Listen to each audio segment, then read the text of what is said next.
La prensa debe ser libre, sin compromisos ni intereses. Informando con ética y responsabilidad. Expectativa.com y Expectativa Radio presentan el informativo Aquí y Ahora con Jaime Salazar. Buenas tardes, amigos y amigas. Bienvenidos al noticiario Aquí y Ahora justamente en la tarde, para acompañarles y tenerles al tanto de las noticias más importantes de las últimas horas. Hoy tendremos ya mismo una entrevista con Estefanía Jara del grupo Yasunidos. Vamos a hablar del tema de la consulta popular. Algunos titulares del diario El Universo para este día. Estamos en martes 15 de agosto del año 2023. Resultados preliminares de las elecciones presidenciales se conocerán 90 minutos después del sufragio. Cristian Zurita reveló nombres de 5 exasambleístas a los que Fernando Villavicencio denunció por supuestamente haber preparado un atentado en su contra. Precisamente, escuchemos lo que dijo Cristian Zurita respecto de esta denuncia que hizo Fernando Villavicencio en abril de este año. Entonces presidente de la Comisión de Fiscalización de la Asamblea Nacional, presentó a la Fiscalía una denuncia formal en contra de 5 asambleístas. La razón, un posible ataque contra su vida bajo la modalidad de sicariato. Los nombrados fueron un asambleísta del Partido Social Cristiano, Pablo Muentes, y el resto asambleístas relacionados a la Revolución Ciudadana: Ronnie Aliaga, Roberto Cuero, Ronald González, Walter Gómez. La denuncia presentada en la Fiscalía General del Estado narra cómo Fernando Villavicencio se enteró a través de asambleístas que prefirieron guardar el anonimato de esta condición y de esta planificación que realizaban. Algunos de ellos buscan la reelección y la gran pregunta es: ¿qué hacían estos 5 asambleístas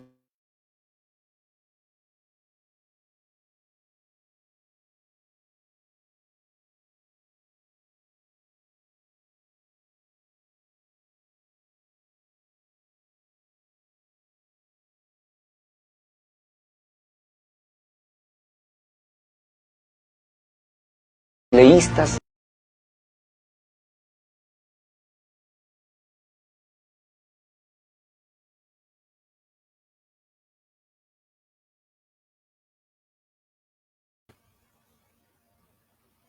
Bien, ahí estaban las expresiones de Cristian Zurita, precandidato a la presidencia de la República, porque aún no es candidato oficial por parte del CNE, del Consejo Nacional Electoral, porque aún faltan algunos pasos que dar, como es el tema de si habrá o no impugnaciones para el candidato por parte de las organizaciones políticas, y esto puede alargarse e incluso se puede aceptar la candidatura luego de las elecciones. Y claro, los votos que consiga Fernando Villavicencio en la papeleta, que allí se encuentra el asesinado candidato, irán para Cristian Zurita, siempre y cuando apruebe el Consejo Nacional Electoral que preside Diana Atamaint. Y a propósito de Diana Atamaint, denunció que hay acoso y amenazas o agresiones en redes sociales por parte del capitán Edwin Ortega. Lamentablemente, en estas últimas horas se han recibido amenazas, y voy a dar el nombre del señor capitán Ortega en redes sociales, y que se ha hecho eco a esto, y no es la primera vez que este señor amenaza a las autoridades electorales, y responsabilizo a él de estas amenazas en el que estoy siendo afectada continuamente. Es un acoso, es una hostigación en redes sociales, pero a nosotros, a las autoridades electorales, no nos van a obligar ni nos van a doblegar con la presión en redes sociales para que tomemos decisiones que están fuera de la ley. Bien, ella es la presidenta del Consejo Nacional Electoral, Diana Atamaint. Tendremos ya mismo una entrevista con Estefanía Jara. Ella es del grupo Yas Unidos. Más titulares del diario El Universo. En esta tarde se publica también, dice, le mandaron un video amenazándolo con acribillarlo a su familia con fusil si no pagaba $100,000. El asesinato del candidato presidencial Fernando Villavicencio se suma a la extensa lista de crímenes políticos ocurridos en la historia del país. Un interesante reportaje entonces de El Universo.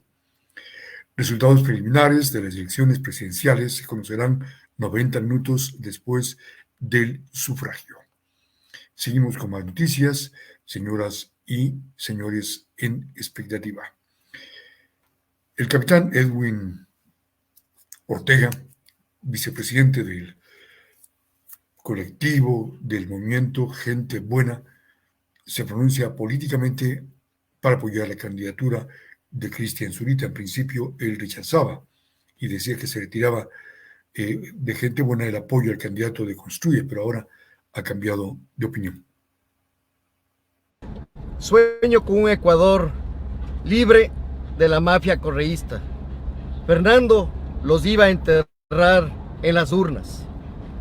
Por ello, y dado el clamor popular de nuestra gente buena, de nuestro batallón por la paz y la democracia, de nuestros independientes y de todos quienes hemos recorrido codo a codo con Fernando el Ecuador en estas elecciones, hemos decidido apoyar al único candidato anticorreísta, y ese candidato es Cristian Zurita, con quien me identifico como anticorreísta de cepa.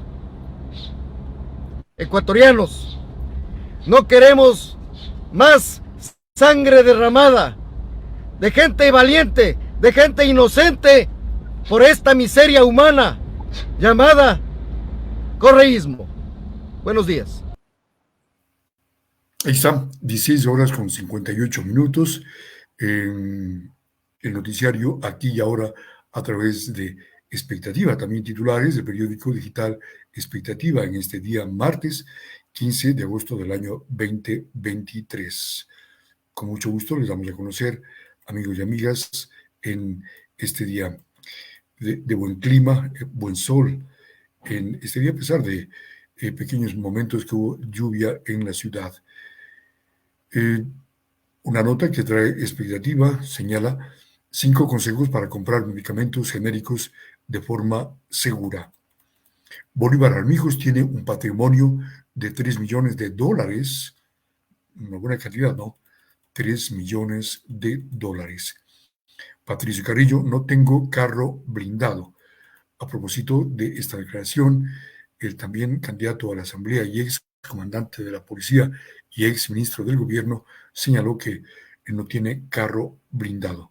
Vamos a escuchar entonces las declaraciones de Patricio Carrillo sobre este asunto, porque él estuvo ese día en el mitin, el día que murió Fernando Villavicencio, o mejor, fue asesinado el candidato presidencial, Patricio Carrillo.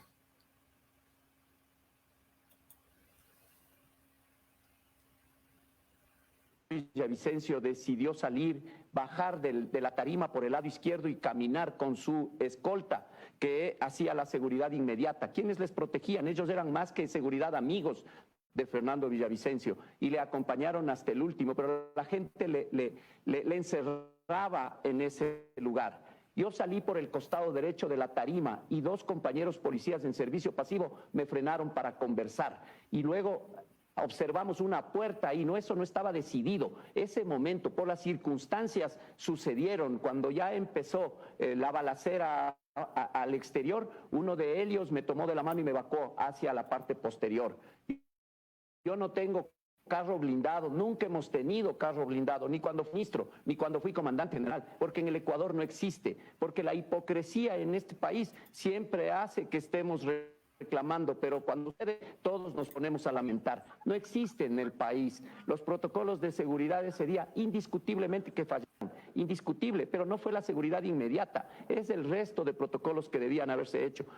El equipamiento para la misma policía, les entregaron 3 y hasta Fernando tenía 5 elementos que tenía avanzada, con los que tenía actividad inmediata. Uno de ellos debía llevar una colcha antibalas que no le entregaron, equipamiento disuasivo como fusiles. Hicieron las coordinaciones necesarias, pero lo que falló son los otros círculos. No hubo policía velada con agentes de inteligencia que puedan observar lo que estaba pasando. Cuando revisamos los videos nosotros del meeting, los sicarios estaban al interior, a 2 metros de cada uno de nosotros. Luego encontraron explosivos, granadas. Eso pudo haber sido una desgracia muchísimo mayor. Bien, el general Patricio Carrillo contando sobre lo ocurrió ese día, lo que ocurrió ese día 9 de agosto. En pocos minutos más estaremos con Estefanía Jara del grupo Yas Unidos para conversar respecto de la pregunta de la consulta popular. Edison Carrillo presentó en la Fiscalía una denuncia penal en contra del presidente de la República y autoridades de la Policía Nacional por omisión dolosa, dice, en la muerte del candidato Fernando Villavicencio, y la denuncia la puso Edison Carrillo. Dolosa en contra del presidente de la República como representante del Ejecutivo, también contra el Ministerio del Interior, con su representante, el teniente coronel Zapata. Está el general Salinas, y también estamos ahí que se investiga cada uno de los funcionarios primeros del SEC que estuvieron a cargo de precautelar la vida de quien fue Fernando Villavicencio, y no solamente de Fernando Villavicencio, sino también de quienes estuvieron en el mitin. Recordemos que hay 9 personas heridas además de Fernando Villavicencio. Recordemos que hay un sospechoso que fue abatido y el cual, en lugar de llevarle a una casa de salud, lo que hicieron fue llevarle a flagrancia, donde nos indicaron que había fallecido. Una persona con 9 tiros, llevarle a flagrancia. Esas cosas tendrán que explicar. ¿Cómo es posible que 4 policías precautelen la vida de una persona que tenía el 97% de posibilidades de sufrir un atentado? ¿Cómo es posible que el carro blindado en el cual se transportaba Fernando Villavicencio, según lo que dijo César Gonzaga en una declaración, estaba a 2 minutos, y sin embargo lo subieron en una camioneta que no tenía ningún...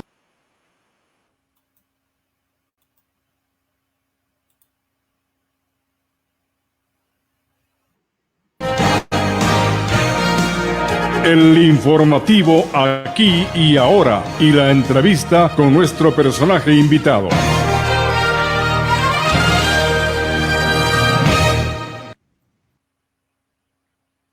Muy bien, son las 5 de la tarde.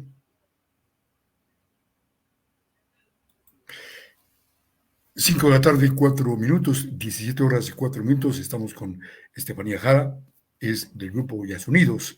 Estefanía, buenas tardes, queremos conocer, bueno, ya le quitó el contraluz, ¿no? Muy bien, para poder verle muy bien, porque en efecto, cuando ingresa la luz por la parte de atrás, se produce un efecto de contraluz. Ahí está mejor. Le damos la bienvenida. Ahí está. Buenos días, Estefanía. Jaime, Buenas tardes, perdón. Bienvenida. Buenas tardes, Jaime. Muchas gracias por el espacio. Gracias por el apoyo de los medios de comunicación para difundir la pregunta de la consulta popular de este 20 de agosto. Muy bien. La pregunta señala que si quiere usted, desea que, le pregunta al pueblo ecuatoriano si desea que permanezca en el subsuelo el petróleo en el Yasuní de por vida, ¿no? Y que no se lo explote. Entonces, ese es el contenido de la pregunta, Estefanía. Sí, la pregunta dice exactamente esto. ¿Está usted de acuerdo con que el gobierno ecuatoriano mantenga indefinidamente el petróleo del bloque 43, conocido como ITT, en el subsuelo? Y la respuesta es sí. Debemos todos estar de acuerdo porque es la economía de la vida, es un espacio sagrado, es todo maravilloso. Sin embargo, siento que cuando ponemos el debate sobre la mesa, no es suficiente con que sea un espacio sagrado, no es suficiente con que sea el lugar más biodiverso del mundo, No es suficiente con que sea un pulmón mundial y tampoco siento que es suficiente aún que sea la primera consulta popular de iniciativa ciudadana, por ejemplo, que llega a instancias nacionales. Entonces, lastimosamente, cuando se pone el debate sobre la mesa, aún seguimos hablando de economía, de dinero, plata, pura y dura. Lo que me preocupa un poco porque se asentó más la tendencia al sí cuando Daniel Noboa en el debate dijo que él iba a votarle sí al Yasuní porque iba a ganar muy poco, un poco menos de lo que iba a invertir, entonces no hay negocio. Pero lo que necesitamos que la ciudadanía entienda y que los políticos también entiendan es que aparte de que no te va a dar tanta plata, debes conservar ese lugar por la biodiversidad, por lo que significa para el planeta. Claro, Estefanía, y un poco haciendo retrospectiva, regresando el tiempo atrás, hubo una campaña, ¿no?, para recaudar fondos con el objeto de no explotar el Yasuní, recaudar fondos a nivel mundial. ¿Qué pasó con esa campaña? Bueno, la campaña empezó en 2007 más o menos, con el gobierno Rafael Correa. de la Revolución Ciudadana en ese momento. Sí, lastimosamente fue una iniciativa que era Yasunízate Mundo. Entonces el objetivo era recaudar los fondos que supuestamente el Yasuní nos iba a dar. Y luego de algunos meses, el presidente de esa época salió a los medios y dijo: señoras, señores, el mundo nos ha fallado y lastimosamente debemos explotar el Yasuní. Entonces, en 2013, como colectivo Yasunidos para la ciudadanía, Yasunidos es una colectiva de colectivas, donde nos unimos un montón de gente diversa y decidimos apostarle a la lucha por el cambio climático. Entonces, empezamos un proceso de recolección de firmas, recogimos 756,000 firmas, lo que nos daba firmas de sobra para empezar este proceso de consulta popular, pero el CNE en esa época no nos dio paso. En 2017 el CNE dice: sí, en definitiva en esa época sí hubo fraude, no firmó Superman, no firmó Batman, las firmas son reales, entonces vamos a darle paso a la consulta. Se vuelve a posicionar la nueva administración del Consejo Nacional Electoral, la actual administración, y nos dice: no, qué pena, pero no tenemos recursos para esas cosas, no hay recursos para la participación ciudadana. Y luego le solicitamos a la Corte Constitucional que se pronuncie con respecto a la consulta popular y nos dice: sí, por favor, denle ya esta consulta a los Yasunidos que han estado aquí 10 años molestando, por favor. Allá, una década ya. Ahora, Estefanía, hemos escuchado, Estefanía, a sectores del gobierno, sectores también que defienden la explotación y dicen que se perdería 1.200 millones del presupuesto del Estado si es que se deja explotar el Yasuní. Y Tete también señalaba, entrevisté acá a David Almeida, él es dirigente de trabajadores petroleros y de energía. Entonces, decía él que le demuestren cómo se ha afectado la naturaleza con la explotación de una década del Yasuní. En realidad no es una década la que se está explotando el Yasuní. Ya ve, estos representantes petroleros están mal informados. El Yasuní se comienza a explotar oficialmente desde 2016. Ya. Al inicio nos decían que la afectación ambiental iba a ser del 1 por 1000. Es decir, que por cada 1000 hectáreas del Yasuní, una iba a ser víctima de la explotación. Sin embargo, en este cálculo que le salió súper mal porque no tomaron en cuenta carreteras, deforestación, pozos del bloque 43 como tal. Entonces, el bloque 43 está muy cerca de la zona intangible. Y si está cerca de la zona intangible, ¿cómo sacan el petróleo? No creo que lo saquen por helicópteros. Ya. Entonces, en realidad, no es el 1 por 1000. Exactamente hablando, son más de 590 hectáreas que están afectadas por la explotación petrolera directamente e indirectamente, quiero decir, deforestación por carreteras, por accesos, por salidas, oleoductos, etcétera, etcétera, son muchísimas más. Entonces no entiendo por qué esta necesidad de ocultarnos del número de afectación ambiental, ¿no? Ahora vamos a los números puros y duros. Nos hablan de 1.200 millones anuales, lo que significaría un poquito más del 10%. ¿No? Ya. No sé el número exacto de porcentajes, pero hablan de 1.200 millones de dólares. 1.200 millones de dólares, pero de la producción total. Es decir, que si es que nos regalarían la producción de petróleo, nosotros pudiéramos sacar esa cantidad. Serían esos 1.200 millones exactos. Sin embargo, no se está tomando en cuenta los costos de producción. Recordemos que el Ecuador como tal no tiene una industria petrolera, sino que tiene una actividad extractivista de petróleo. Y luego se procesa el petróleo en otro lado, ¿no? Ya. Mandamos el petróleo y traemos gasolina. ¡Qué barbaridad! Bueno, aquí no se fabrican máquinas, aquí no se fabrican tubos, etcétera, etcétera. Nada, absolutamente nada de la maquinaria de la industria petrolera se fabrica aquí en el Ecuador. Nosotros importamos absolutamente todo. ¿Ya? Entonces, a esos 1.200 millones le restamos 780 millones de costos de producción. Ya. ¿Ya? Entonces ya no son 1.200, son 500. Y si a eso le restamos, hacíamos una comparación del bloque 16, que está cerca del 43, cerca del ITT, donde se extrajo una mejor calidad de petróleo. El barril de petróleo costaba $36, el del bloque 16. Se supone que el petróleo que está en el Yasuní es mucho más pesado, lo que hace mucho más difícil su extracción, lo que hace mucho más difícil refinar.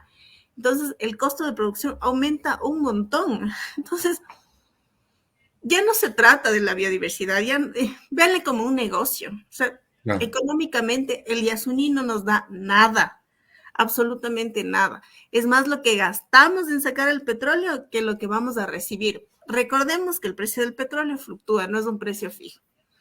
Este cálculo se hizo como si es que el barril de petróleo costaría un poquito más de $60. El precio actual, el precio el día de hoy son $84 por barril de petróleo. Pongamos que tenemos muchísima suerte y que podemos vender el petróleo del Yasuní en $84. Restémosle los $36 que costaba sacar el petróleo del bloque 16. Y si es que no queremos hacer impacto ambiental, que se supone que Petroecuador está haciendo todo lo posible para que tengamos el mínimo impacto ambiental, eso quiere decir que tiene que invertir muchísimo más para sacar el petróleo, muchísima más maquinaria, muchísimo más recurso humano, muchísimo más cuidado en esto. Entonces, el costo de producción obviamente va a aumentar. ¿Qué nos queda? Nos quedan 200, 300 millones anuales. Ya. 200 o 300 millones, que está súper bien. O sea, como dice un amigo, no es ningún pelo de cochino 200 o 300 millones. Es una cantidad significativa dentro del presupuesto del Ecuador. Y para el Ecuador, que vive una economía tenaz. Pero esta cantidad sí se la puede sacar de otros lados. Por ejemplo... Es decir, que se deja de percibir de allí, pero se podría compensar. Correcto. De otros lados, otros ingresos. ¿De dónde, por ejemplo, Estefanía? Por ejemplo, en 2024 terminan los contratos con las telefonías. Estas telefonías, las empresas que prestan los servicios de celulares aquí en el Ecuador, tienen una característica de oligopolio, lo que les permite hacer lo que les da la gana en cuestiones económicas. Más del 70% de las ganancias salen del país, lo que es tenaz para la economía del Ecuador. Si hablamos de números puros y duros, ahí está el dinero, que le pueden sacar muchísimo más que el Yasuní. Y si quieren, ya, no pueden negociar con las telefónicas, vamos a las excepciones tributarias. Lastimosamente, no hay información actualizada en la página del SRI. No sabemos cómo terminamos el año 2022. Sin embargo, con la información que contamos desde el año 2021, y dice ahí que alrededor de $6,000 millones se beneficiaron los ecuatorianos con excepciones tributarias. $6,000 millones. Esta cifra tiene dos salvedades. La primera es la devolución del IVA a las personas de la tercera edad, que me parece genial. Eso es algo que se debe seguir haciendo. La segunda es la exoneración de impuestos para las empresas que han prometido mejorar su producción, que han innovado, que le han apostado al talento humano, que han implementado políticas ambientales en sus procesos de producción, etcétera. Entonces, habría que ver si estas empresas que se beneficiaron de esa exoneración tributaria están cumpliendo con el país en ese sentido. Sin embargo, la cifra que más me asusta hasta cierto punto son los 400 millones con los que se beneficiaron de estas exoneraciones tributarias los 4 grupos económicos más grandes del Ecuador.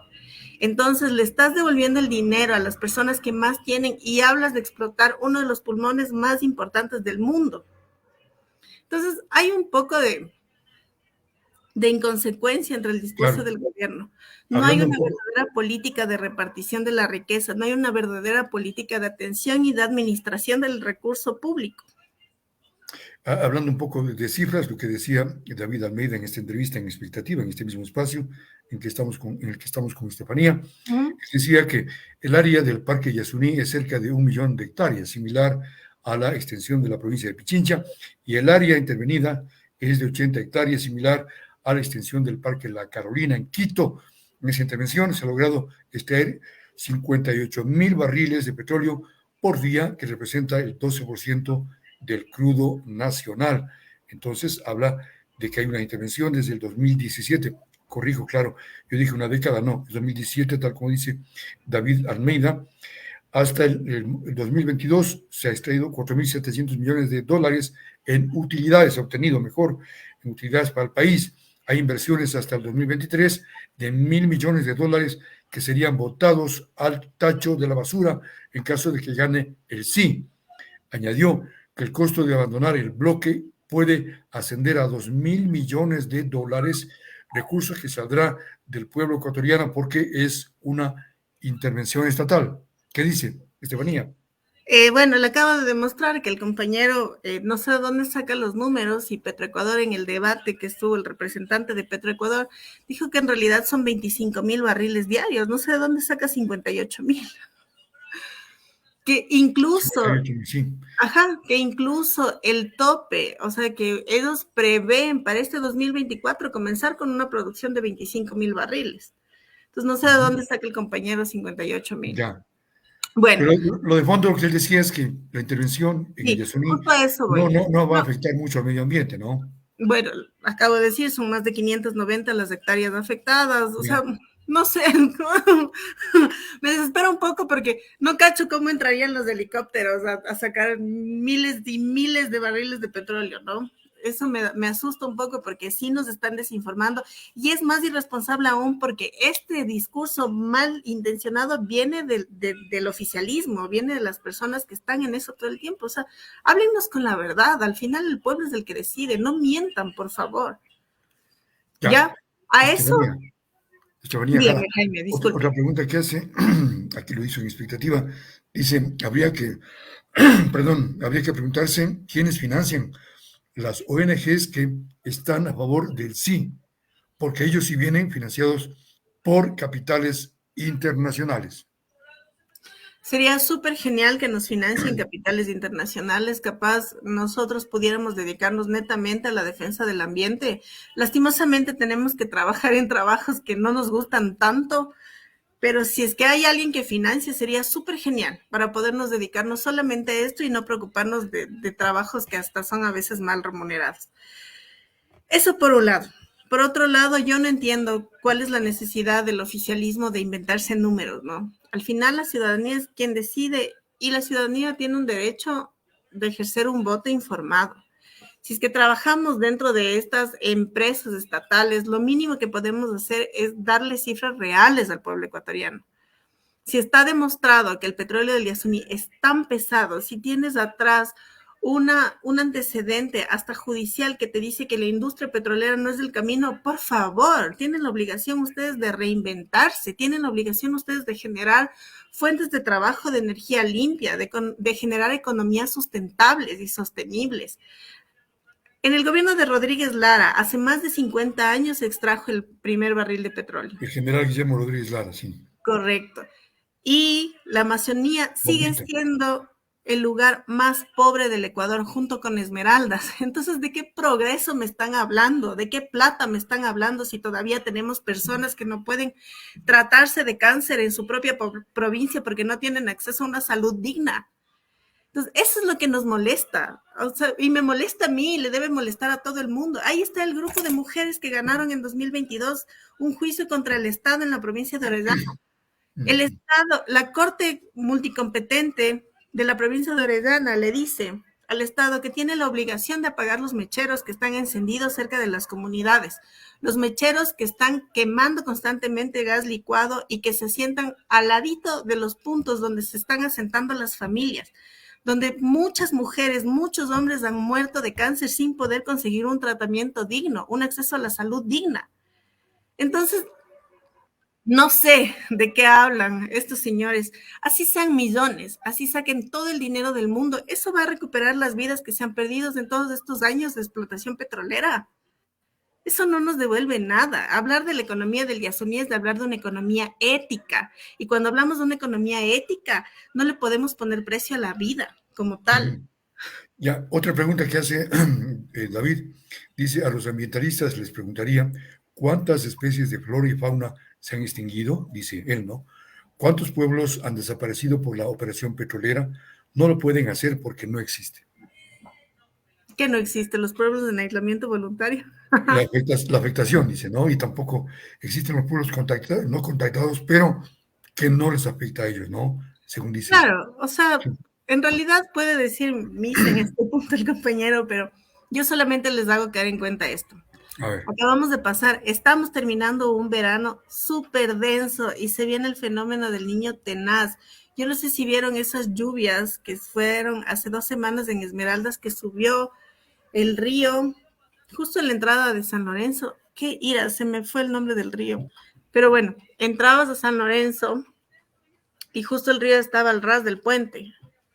Y eso es fruto del calentamiento global. Los calores que sentimos en Ibarra, esos calores infernales, ese verano infernal que acabamos de vivir.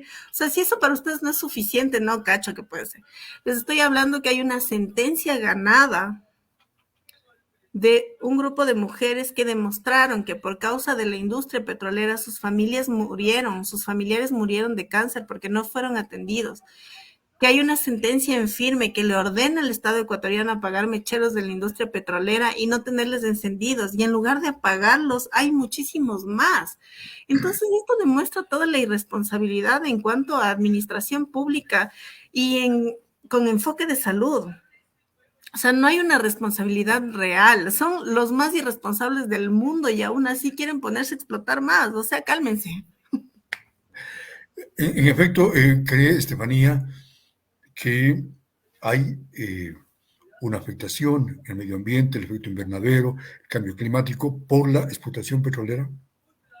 En efecto, sí, por la explotación petrolera, por el crecimiento industrial, por el parque automotor, etcétera, etcétera, etcétera. Sin embargo, está demostrado que la mayoría de estas emisiones de carbono son por la actividad petrolera y minera. Lo ideal sería que todo se termine, pero lastimosamente no es que si dan el sí, el día 21 de agosto se acaban las operaciones en el ITT. Demora unos meses. ¿No? Capaz, dice en los anexos de la pregunta que es 1 año de transición. Capaz de que esperar que se plante la nueva asamblea, capaz de que esperar que todo este caos de elecciones y todo eso pase para que puedan poner en firme esos meses de transición, y justo si es que en 2024 culmina este periodo de transición, terminarían también las concesiones del bloque 16 y 36, que eso es interesante porque son bloques que también están dentro del parque nacional. Entonces, sí sería súper genial que se negocie esas terminaciones de contratos para que no le cueste tanto dinero al país, y también que esos puestos y esas fuentes de empleo se puedan proyectar desde otra perspectiva, ¿no? Que se proyecte al cuidado del ambiente. Hay muchísima gente muy talentosa que trabaja en las petroleras y que siento que le puede aportar al país desde otros espacios. Bueno, se ha señalado también, Estefanía, que al salir las operaciones en el bloque 43 en Yasuní, ingresarían las madereras a seguir explotando y afectando al medio ambiente. ¿Esto es real o es una exageración? Como todo lo que dicen estos brothers. En realidad, empezaríamos, esta consulta popular es histórica, primero porque es la primera consulta de iniciativa ciudadana que llega a instancias nacionales, ¿no? Segundo, porque es la primera consulta popular en el mundo que le apuesta a la lucha contra el cambio climático. Entonces estamos en un momento histórico. Tercero, porque a partir de la consulta popular, si es que gana el sí, empieza una política de conservación y empieza el verdadero cambio de matriz productiva del que tanto se ha hablado tantos años. Apostarle a energías renovables, apostarle a otros tipos de fuentes de ingreso que no sea solamente el petróleo o la madera o el extractivismo como tal, ¿no? Yo siento que después de la pandemia las personas aprendimos y entendimos que somos una simbiosis con la naturaleza y que necesitamos ser cuidadosos con esta simbiosis. Entonces sí siento que quien vaya a ser presidente o presidenta del Ecuador sí tiene esa responsabilidad social y responsabilidad ambiental de normar todo esto, de legalizar lo que tenga que legalizar, de parar lo que tenga que parar, para que todo este espacio por el que le estamos apostando ahora se mantenga. No es solamente el petróleo, ¿no?, el que se pararía, sino que con esta política de conservación se acaban madereras, mineras, etcétera, etcétera, etcétera. Lo importante finalmente, Estefanía, es cuidar el medio ambiente, la Casa Grande, nuestro hábitat natural. Sí, yo siento que lo importante es sí hablar de números, o sea, si es que ya no les interesa muchísimo el ambiente, como puede ser que a mí me interese más que a otras personas, y eso está súper bien, véanle como un negocio. Si ustedes tuvieran un emprendimiento en el que tienen que invertir más de la ganancia que van a sacar, o sea, me cambio de emprendimiento, pues. Claro. Y es de eso, ¿no? O sea, es de eso lo que yo decía. Yo hacía la relación de, ¿qué te toca hacer ya? Gana el sí y te toca un gobierno extractivista. ¿Qué te toca hacer si es que ya ganó el sí y es mandato popular? Entonces te toca hacer como cuando te quedas sin empleo. ¿Qué pasa cuando nos quedamos sin empleo? Nos toca reinventarnos, nos toca hacer lo que sea, nos toca hacer clic y hacer match con las personas para volver a generar ingresos. Entonces, o también migrar, ¿no?, como hacen otros.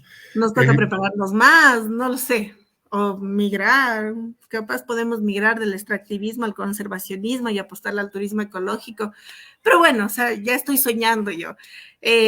Yo siento que después del 20 de agosto sí va a haber un cambio en el país, sí estamos pasando con esta transición de caos tenaz que nos dice, por favor, ya cambien su forma de vivir, este no es el camino, y siento que también tiene que ver mucho con las actividades con las que el gobierno está acostumbrado a generar recursos. Hay muchísimas otras actividades de las que puede sacar este valor. Les he demostrado ahorita, me encantaría tener en escrito para el que... turismo también, ¿no?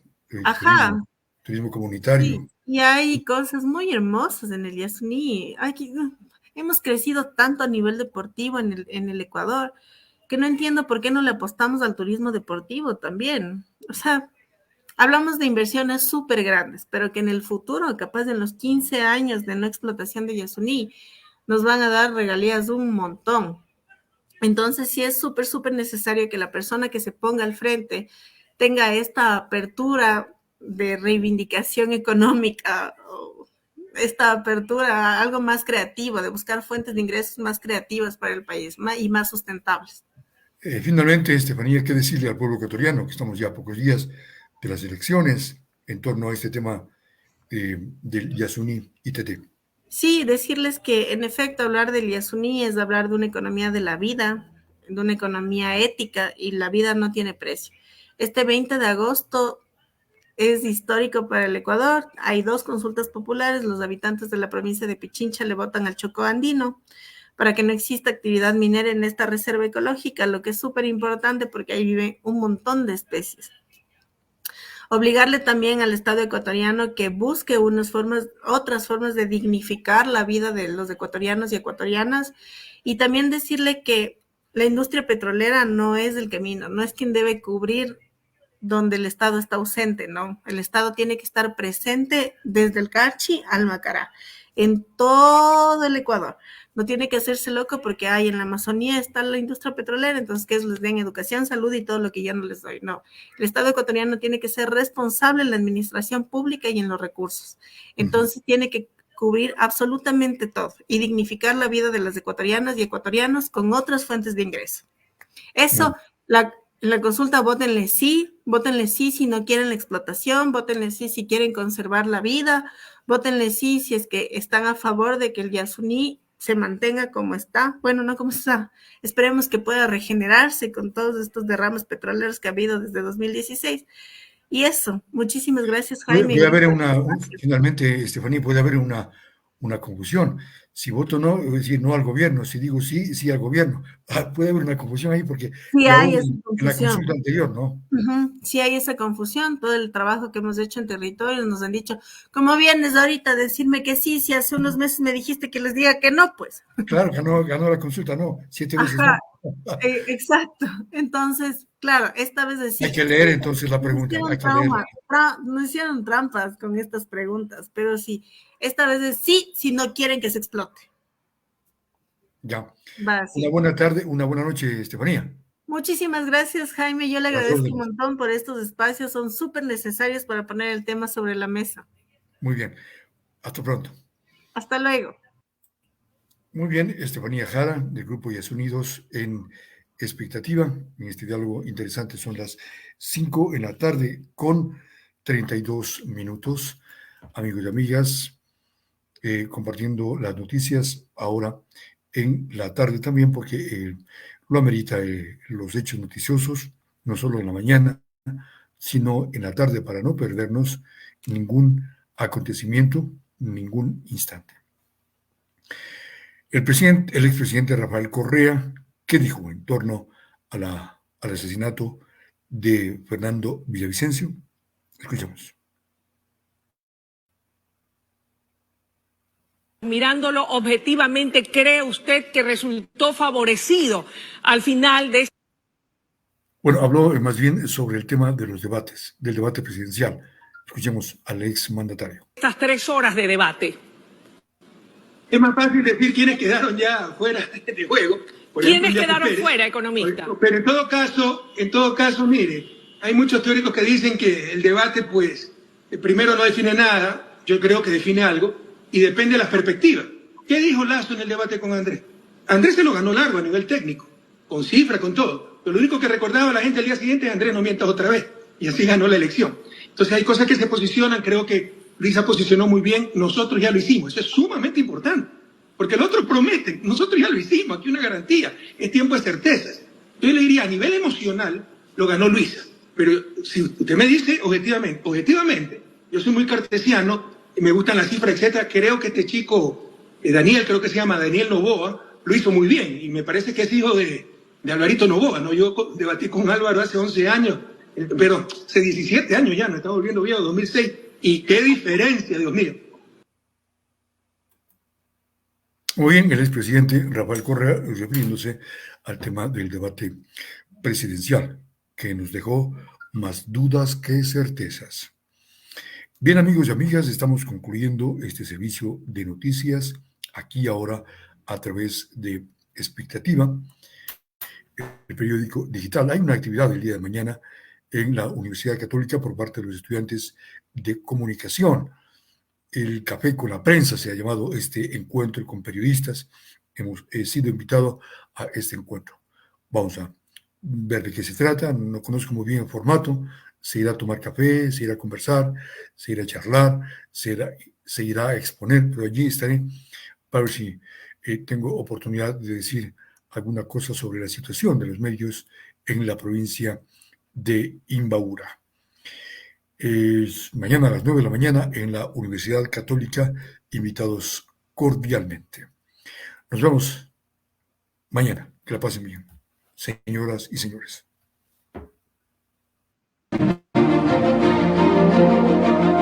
Hemos informado con amplitud, dando la voz a los que no tienen voz.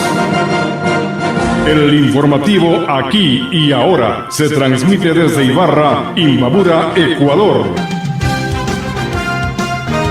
Conducción: Jaime Salazar.